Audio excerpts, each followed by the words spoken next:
ओम शांति। आज है 22 सितंबर 2022। आज की प्रातः मुरली में बाप दादा कहते हैं, मीठे बच्चे, जितना समय मिले सच्ची कमाई करो।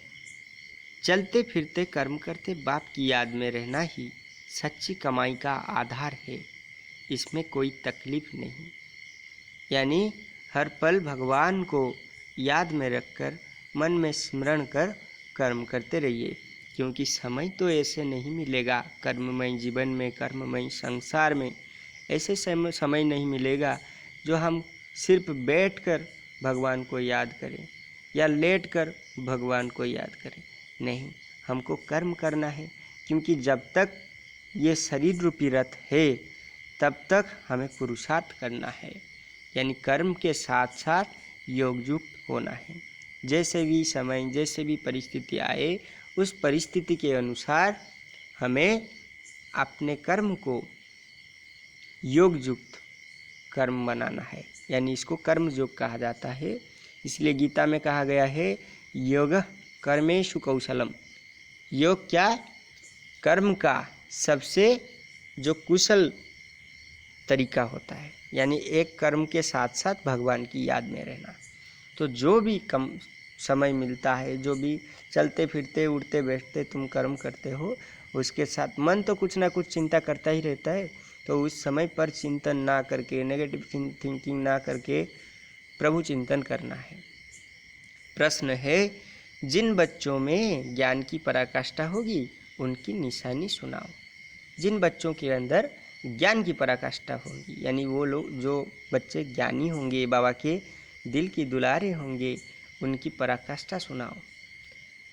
उत्तर है, जिनमें ज्ञान की पराकाष्ठा होगी उनकी सब कर्मेंद्रियां शीतल हो जाएगी, चंचलता समाप्त हो जाएगी, अवस्था एक रस हो जाएगी, मैनर्स सुधरते जाएंगे। बाबा कितने अच्छे अच्छे पॉइंट पर विचार किए हैं कि जिनमें ज्ञान की पराकाष्ठा होगी, यानी जो बच्चे बाबा के सच्चे ज्ञानी होंगे, उनके कर्मेंद्रियां शीतल हो जाएगी, यानी शांत बन जाएगी।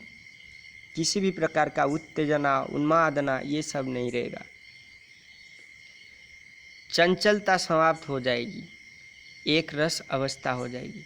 एक रस माना सिर्फ आत्मिक स्थिति और परमात्मा शक्तियों का अनुभव, एक रस स्थिति में रह जाएगी। मैनर सुधरते जाएंगे, आपने जो धारणा है, व्यवहार है, कैरेक्टर है, ये सब बदलते जाएंगे, सुधरते जाएंगे। प्रश्न है, फिर एक प्रश्न बाबा आज परम शिक्षक के रूप में पूछ रहे हैं, शिव बाबा की याद बुद्धि में यथार्थ नहीं है तो रिजल्ट क्या होगी? अगर यथार्थ रूप में हम शिव बाबा को याद नहीं करते, याद नहीं रहता, तो क्या होगा रिजल्ट? उत्तर है, कोई ना कोई विकर्म जरूर होगा। अगर प्रभु नहीं रहेंगे तो क्या होगा? पर रह जाएगा। पर माना माया। तो कोई ना कोई विकर्म जरूर होगा। बाबा नहीं रहेगा तो भूल अवश्य होगा। बुद्धि इतना भी काम नहीं करेगी कि हमारे द्वारा कोई विकर्म हो रहा। बुद्धि इतना भी काम नहीं करेगी। बाप का फरमान न मानने के कारण धोखा खाते रहेंगे। गीत है, आखिर वो दिन आया आज। ओम शांति। बच्चों को खातिरी हो गई है कि बेहद का बाप आया हुआ है। श्री कृष्ण को बेहद का बाप नहीं कहेंगे। यह गीत है ना, यहाँ के नाटक वालों ने बनाए हुए हैं। यह गीत तो यहाँ के नाटक वालों ने बनाए हुए हैं। महाराजाधिराज श्री कृष्ण के लिए कहते हैं। बाप कहते हैं, मैं तो नहीं बनता हूँ, तुम बच्चों को बनाता हूँ। क्या बनाते हैं बाप? बाबा हमें नर से नारायण, नारी से लक्ष्मी समान देवी देवता बनाते हैं। सतयुग, त्रेता युग यानी स्वर्ग के मालिक बनाते हैं, वारिस बनाते हैं। तो इन गीतों से कुछ ना कुछ अर्थ निकलता है। बेहद का बाप गरीब निवाज जरूर है। जिस भारत को साहूकार बनाते हैं वो भारत अब गरीब बन गया है। भारत में ही उनका जन्म होता है और कहीं उनका जन्म गाया हुआ नहीं है। भले पूजा करते हैं, कोई भी नेशन में यह चित्र है, परंतु जन्म तो यहाँ होता है ना, जन्म तो यहाँ होता है ना। जैसे क्राइस्ट का जन्म और कोई जगह है, परंतु चित्र तो यहाँ भी है ना। तो भारत को गॉड फादर का बर्थ प्लेस कहेंगे, क्योंकि भारत में ही भगवान का अवतरण होता है। इसलिए गीता का सबसे अच्छा और इम्पोर्टेंट श्लोक है, यदा यदा ही धर्मस्य ग्लानिर्भवति भारत, अर्थात जब जब भारत में अति धर्म की ग्लानि होती है, तब तब मैं भारत में सतयुग की स्थापना करना और तमो प्रधान आसुरी दुनिया की विनाश करने के लिए अवतरित होता हूँ। तो इसलिए इसको बर्थ प्लेस कहा जाता है। शिव जयंती भी यहाँ ही मनाई जाती है। मनुष्य समझते हैं कि परमात्मा तो जन्म मरण से न्यारे हैं। हाँ, मरण से बेशक न्यारा है, क्योंकि उनका अपना शरीर तो है नहीं, वो तो जन्म मरण मुक्त है। शरीर जिसका नहीं है उसका मरण कैसा हो सकता है? बाकी जन्म तो होता है ना, बाकी जन्म होता है। कैसे जन्म होता है? दिव्य जन्म, पर काया प्रवेश बाबा ने बताए हैं। बाबा कहते हैं मैं आया हूँ, मेरा दिव्य जन्म है, और मनुष्य तो गर्भ में प्रवेश कर फिर छोटे से बड़े बनते हैं, मैं ऐसा नहीं बनता हूँ। हाँ, कृष्ण माँ के गर्भ में जाते हैं, छोटे से बड़ा बनते हैं। हर एक आत्मा अपनी माँ के गर्भ में प्रवेश कर जन्म लेती है। यह मनुष्य मात्र की बात है। मनुष्य ही कंगाल है, मनुष्य ही सिरताज बनते हैं। यानी मनुष्य कंगाल बन गए हैं, मनुष्य महाराज भी बनते हैं। भारत सतयुग आदि में डबल सिरताज था, पवित्रता की निशानी रहती है। पवित्रता की निशानी क्या है? श्री कृष्ण के माथे पर दिखाया जाता है ना, मोर मुकुट, सिरताज था, पवित्रता की निशानी रहती थी। पवित्रता का ताज और रत्न जड़ित ताज था ना। तो पवित्रता की ताज माना देवी देवताओं का जो चित्र दिखाते हैं, उनके माथे के पीछे, जो मुकुट के पीछे एक सूरज सा चमकने वाले छवि दिखाई जाता है। इसको पवित्रता का ताज कहा जाता है। यानी आत्मा का जो पवित्रता की ताज चमक रहता है। पवित्रता गुम हो जाने के बाद सिर्फ एक ताज रहता है, क्या? राजाई का जो ताज है। विश्व का मालिक थे, फिर पुनर्जन्म लेते लेते एक ताज गुम हो गया, फिर सिंगल ताज वाला बने। तो डबल ताजधारी से सिंगल ताजधारी बन गए। यह ज्ञान की बातें हैं। पूज्य से पुजारी बनने के कारण एक ताज गुम हो गया। पूज्य से पुजारी माना हम सत्य और त्रेता, जिसको स्वर्ग कहते हैं, जब स्वर्ग में थे तो पूज्य थे। तो पूज्य से अब क्या बन गए? हमारे कलाएं कम होते गई और हम सतो प्रधान से अब रजो प्रधान, रजो तमो और अभी तमो प्रधान पुजारी में पहुंच गए। तो पूज्य से पुजारी बनने का कारण एक ताज गुम हो जाता है। राजाएं पतित होते आए हैं, और जो पावन राजाएं सूर्यवंशी चंद्रवंशी पास्ट हो गए हैं, उनके चित्र की पूजा करते आए हैं। जो पवित्र पूज्य थे वही फिर पुजारी बने हैं, उनको ही 84 जन्म भोगने पड़ते हैं। जो भारत कल पूज्य था सो अब पुजारी बना है। फिर पुजारी गरीब से पूज्य साहूकार बनना है। अब तो कितना गरीब है। कहाँ हेवन में के महल थे, मंदिर के ऊपर भी कितने हीरे जवाहरत जड़े हुए थे, तो वे अपना महल तो और ही अच्छा बनाते होंगे ना। अभी तो कितना गरीब है। गरीब से साहूकार अब भी तुम फिर बनते हो। पुरुषार्थ तुम बच्चों को ही करना है। जुक्तियाँ रोज़ बदलते हैं। जितना टाइम फुर्सत मिले यह याद की कमाई करनी है। ऐसे बहुत काम होते हैं जिनमें बुद्धि नहीं लगानी होती है। कोई में बुद्धि लगानी पड़ती है। तो जब फुर्सत मिलती है, घूमने फिरने जाते हो, तो बाप की याद में रहो, बाप को याद करो। यह कमाई बहुत करनी है, यही सच्ची कमाई है। यही क्या है? सच्ची कमाई। यह सच्ची कमाई बहुत करनी है, यह है सच्ची कमाई। बाकी तो वो है आधा कल्प के लिए झूठी कमाई। झूठी कमाई माना आधा कल्प के लिए क्या है? जो हम धन के पीछे भागते हैं, संपत्ति के पीछे भागते हैं, यह शिक्षा तुम बच्चों को अभी ही मिलती है। तुम जानते हो कि हमको बेहद के बाप से बेहद का भरोसा लेना है। इसमें कोई भी तकलीफ नहीं है। घर बार भी नहीं छुड़ाते हैं, सिर्फ कहते हैं बच्चे बेकार में नहीं जाना है।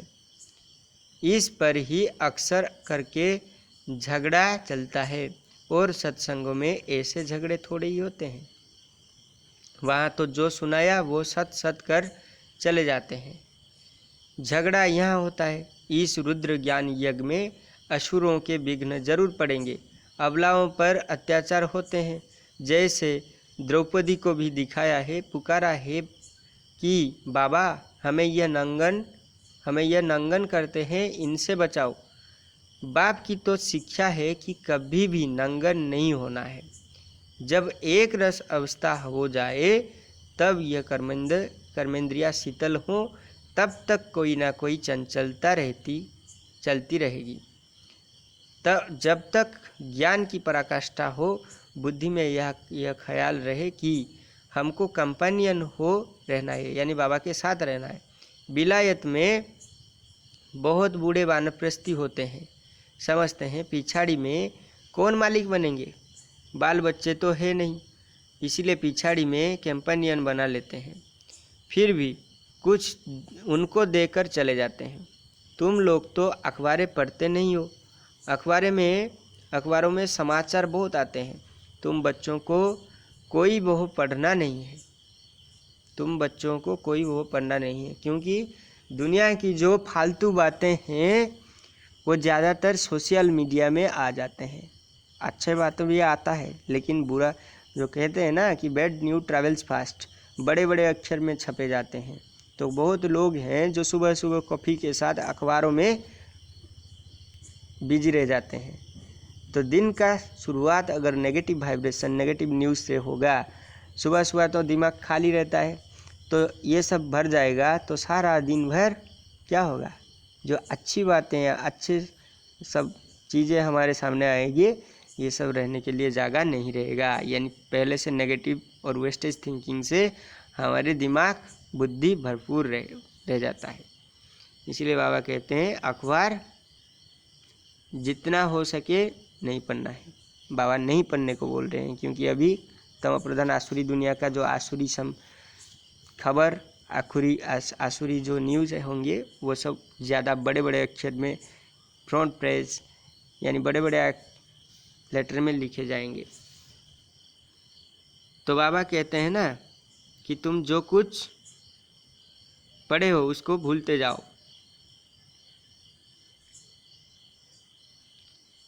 तो बाप तो कहते हैं कि कुछ भी नहीं पढ़े हो तो अच्छा है। जो कुछ भी पढ़े हो वो भूल जाओ। हमको बाप ऐसा पढ़ाते हैं जो हम सच्ची कमाई कर विश्व के मालिक बन जाते हैं। वो कहते हैं hear no evil, see no evil, do no evil, think no evil, even dream no evil, यानी बुरे स्वप्न भी मत देखो, ये तुम्हारे लिए है। अभी तुम बच्चे मंदिर लायक बन रहे हो, यानी देवता बन रहे हो। तुमको ज्ञान सागर बाप मिला है तो उनका ही सुनना पड़े, दूसरे की तुमको क्या सुनने की दरकार है। भगवान मिले हैं तो भगवान की बात सुनना है या दूसरों की भिखारी बात सुनना है। दूसरे की तुमको क्या सुनने की दरकार है। मनुष्य टीचर के पास, गुरु के पास जाते हैं तो गुरु कभी ऐसे कहते हैं क्या कि काम विकार में नहीं जाओ। वो तो पावन बनने की शिक्षा देते नहीं। कोई को वैराग्य आता है तो वो घर बार छोड़ भाग जाते हैं। बाप जो शिवाचार्य हैं वो ज्ञान का कलश तुम माताओं के सिर पर रखते हैं। बाकी इस पतित दुनिया में लक्ष्मी कहाँ से आई। लक्ष्मी नारायण तो सतयुग में होते हैं। अभी शिव बाबा इन द्वारा बैठ समझाते हैं।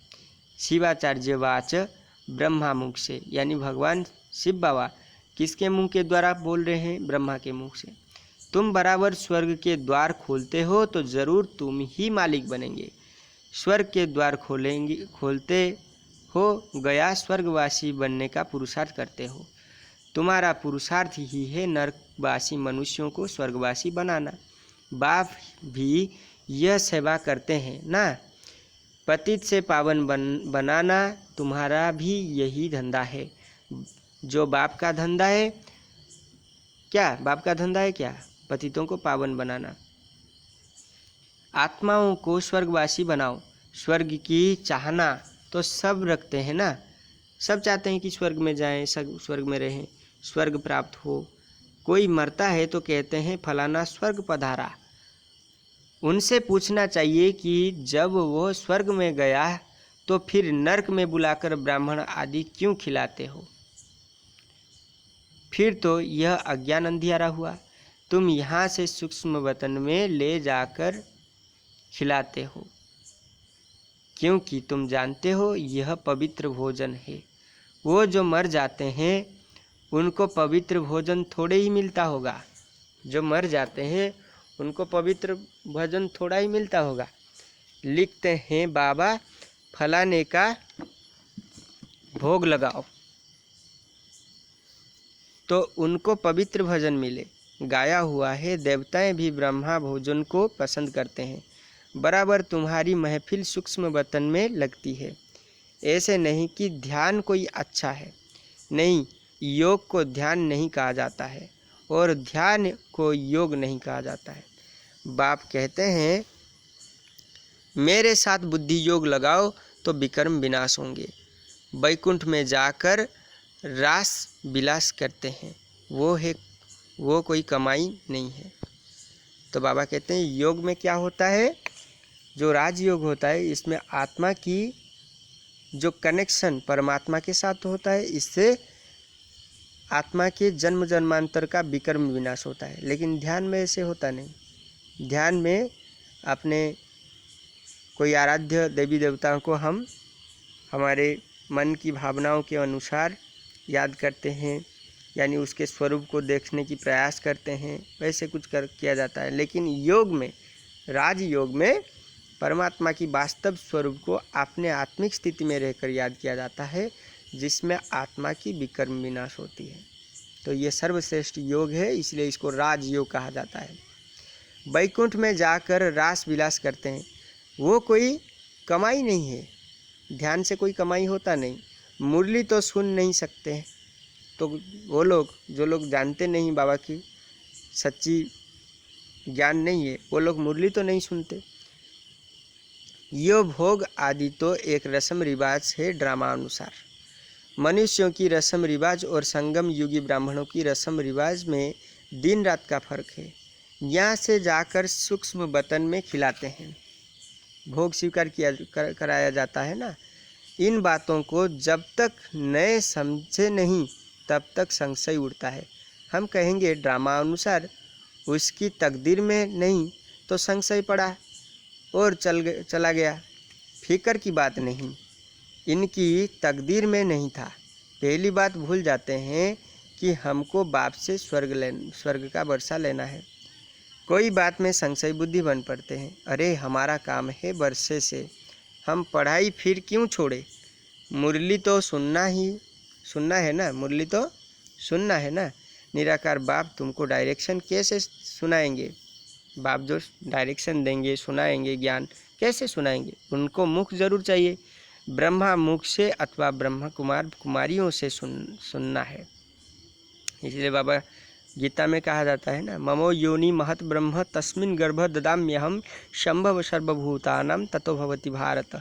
अर्थात मैं जब संगम युग में अर्थात कलियुग की अंतिम समय में जब आता हूँ ब्रह्मा के शरीर में, मम योनि महत ब्रह्म, मैं तो शरीर नहीं लेता हूँ, तो दिव्य जन्म लेता हूँ, परकाया प्रवेश जिसको कहा जाता है। तो ब्रह्मा की शरीर में मैं अवतरित होता हूँ और ज्ञान सुनाता हूँ, जिस सच्ची गीता ज्ञान से स्वर्ग स्थापना होता है। और तुम आत्माएं, जो आत्मा पुरुषार्थ करते हैं, ज्ञान योग धारणा सेवा में चलते हैं, वही आत्माएं उच्च पद पाते हैं, यानी सर्वश्रेष्ठ उच्च पद, नर से नारायण, नारी से लक्ष्मी और देव पद प्राप्त करते हैं। कोई बाहर में दूर चले जाते हैं, मुरली भी नहीं मिल सकती है, तो बाप कहते हैं कोई हर्जा नहीं है, तुम याद में रहो और स्वदर्शन चक्र फिराते रहो। अगर मुरली वहाँ पहुँचती ही नहीं, अभी तो ऑनलाइन हो गया है, आप जहाँ भी रहो, अगर स्मार्टफोन है आपके पास तो मुरली पहुँच ही जाएगी। यह बाप की श्रीमत मिली हुई है। कहाँ भी हो तुम लड़ाई के मैदान में हो, जहाँ कहाँ भी हो तुम लड़ाई के मैदान में हो। लड़ाई किसी साकारी मनुष्य से नहीं, यह है सूक्ष्म विकारों की। तो याद में रहना है। मुरली भी नहीं मिलती है तो याद में रहना है। बाप मिलिट्री वालों को भी समझाते हैं कि तुमको वो सर्विस तो करनी है, यह तो तुम्हारा धंधा है, शहर की संभाल करना है। तुम पगार खाते हो, एग्रीमेंट की हुई है तो संभाल भी करनी है ना। बुद्धि में लक्ष्य तो बैठा हुआ है। बेहद का बाप स्वर्ग का रचयिता है। वो कहते हैं बच्चे तुम मेरी याद में रहो तो विक्रम विनाश होगा। शिव बाबा की याद में रहकर खाओ तो कोई ऐसी चीज़ होगी वो पवित्र हो जाएगी। जितना हो सके परहेज भी रखनी है, यानी तामसिक भजन खाना नहीं है। लाचारी हालत में बाबा को याद करके खाओ, इसमें ही मेहनत है। ज्ञान को युद्ध नहीं कहा जाता है, याद में ही युद्ध होती है। याद से ही विकर्म विनाश होंगे। माया का थप्पड़ नहीं लगेगा, देह अभिमानी नहीं बनेंगे। तुम अपने को आत्मा समझो। तुम शरीर को याद करते हो, तुम शरीर को याद करते हो, आत्मा को भूल गए हो। इसलिए पूछा जाता है आत्मा का बाप कौन है, उनको जानते हो? उनका नाम रूप देश काल लिखो। उनमें भी वैरायटी लिखते हैं। कोई लिखते हैं आत्मा का बाप हनुमान है, कोई क्या लिखते हैं कितना अज्ञान है। तो फिर समझाया जाता है आत्मा तो है निराकार, तुम्हारा गुरु तो साकार है। निराकार का बाप साकार कैसा होगा? निराकार का बाप साकार कैसे होगा? समझाने की प्रैक्टिस पर सारा मदार है। और साथ में मैनर्स भी अच्छे चाहिए। बहुत अच्छे बोलने वाले हैं। दूसरे को तीर अच्छा लग जाता है। खुद में मैनर्स ना होने के कारण उन्नति होती नहीं। बहुत याद बहुत अच्छी चाहिए। कोई तो ज्ञान बहुत अच्छा सुनाते हैं, योग कुछ भी नहीं। ऐसे नहीं कि योग बिगर ज्ञान की धारणा नहीं हो सकती है। धारणा तो हो जाती है। समझो किसी को हिस्ट्री ज्योग्राफी सुनाते हो, वो तो झट बुद्धि में बैठ जाएगा। बाप की याद का कुछ भी बुद्धि में नहीं होगा। मांस मदिरा भी खाते होंगे, यह तो एक कहानी है, वो याद पड़ना तो सहज है। हिस्ट्री ज्योग्राफी बुद्धि में आ जाती है, याद की बात ही नहीं, पवित्रता की भी बात नहीं। ऐसे भी बहुत हैं शिव बाबा को याद नहीं करते तो विकर्म विनाश होते नहीं, और ही जास्ती विकर्म करते रहते हैं। इतना भी बुद्धि काम नहीं करती कि यह विकर्म है। फरमान न मानना ये तो बड़ा पाप है। शिव बाबा का फरमान है यह करो, शिव बाबा का बड़ा फरमान है यह करो। उनका फरमान नहीं मानेंगे तो बड़ा धोखा खाएंगे। बाकी हिस्ट्री ज्योग्राफी सुनना तो बड़ा सहज है। बाबा ने समझाया है, तुम स्कूलों में भी जाकर समझा सकते हो। यह तुम हद की हिस्ट्री ज्योग्राफी पढ़ते हो, बेहद की तो तुम पढ़ते ही नहीं हो। लक्ष्मी नारायण का राज्य बताओ कहाँ गया? सूर्यवंशी चंद्रवंशी डिनाइस्टी जो चली वो फिर कहाँ गई? उन्हों का राज्य किसने छीना, किसने चढ़ाई की? तुम बच्चे ही जानते हो कि यह चक्र कैसे फिरता है। यह किसी को भी समझाओ तो 7 रोज में बुद्धि में आ जाएगा। परंतु मैनर्स नहीं, मैनर्स यानी धारणा यानी व्यवहार। ऐसे नहीं कि विकार में जाने से हिस्ट्री ज्योग्राफी को भूल जाएंगे। सारी बात योग की मुख्य है। योग में ही माया धोखा देती है। तुमको सर्वगुण संपन्न सर्वशक्ति संपन्न यहाँ ही बनना है। कोई प्रतिज्ञा करके भी फिर ठहर नहीं सकते।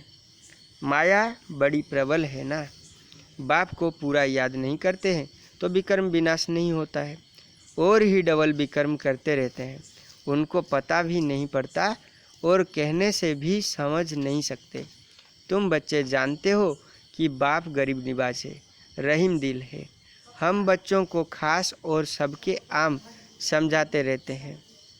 इन पर्टिकुलर यानी खास हम सुखधाम में जाते हैं।